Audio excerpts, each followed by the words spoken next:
Genesis 38. And at that time it came to be that Yehudah left his brothers and turned aside to a man, an Adulamite, whose name was Hirath. And Yehudah saw there a daughter of a certain Canaanite, whose name was Shua, and he took her and went into her.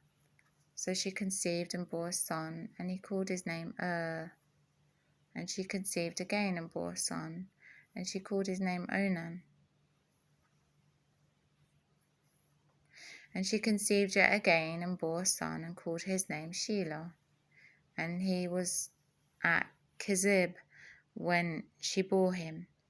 And Yehudah took a wife for his firstborn, and her name was Tamar. But Yehudah's firstborn, was evil in the eyes of Yahweh, and Yahweh took his life. And Yehudah said to Onan, Go into your brother's wife, and marry her, and raise up an heir to your brother. And Onan knew that the offspring would not be his.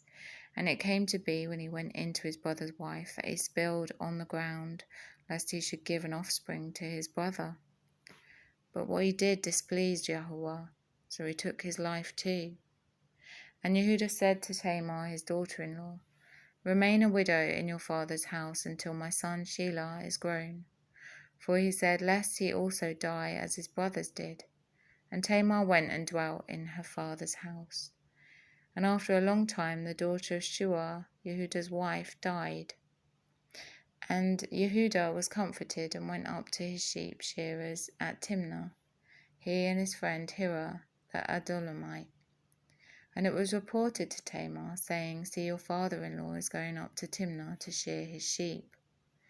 And she took off her widow's garments, and covered herself with a veil, and wrapped herself, and sat at the entrance to Enaim, which was on the way to Timnah. For she saw that Shelah was grown, and she was not given to him as a wife. And Yehudah saw her, and reckoned her for a whore, for she had covered her face. And he turned aside to her by the way, and said, Please let me come in to you. For he did not know that she was his daughter-in-law. And she said, What do you give me to come in to me? And he said, Let me send you a young goat from the flock. And she said, Do not give me a pledge until you send it. So he said, What pledge should I give you? And she said, Your seal and your cord and your staff that is in your hand. And he gave them to her and went in to her, and she conceived by him. And she arose and went away, and removed her veil, and put on the garments of her widowhood. And Yehudah sent the young goat by the hand of his friend the Adulamite to receive his pledge from the woman's hand, but he did not find her. And he asked the men of that place, saying, Where is the cult prostitute who was beside the way to Enaim? And they said, There was no cult prostitute in this place. And he returned to Yehudah and said, I have not found her. And the men of the place also said, There was no cult prostitute in this place. And Yehudah said, Let her take them for herself, lest we become despised. For I sent this young goat, you have not found her. And it came to be about 3 new moons after that Yehudah was informed, saying, Tamar, your daughter-in-law, has whored, and see, she is conceived by whoring. And Yehudah said, Bring her out, and let her be burned. When she was brought out, she sent to her father-in-law, saying, By the man to whom these belong, I am pregnant.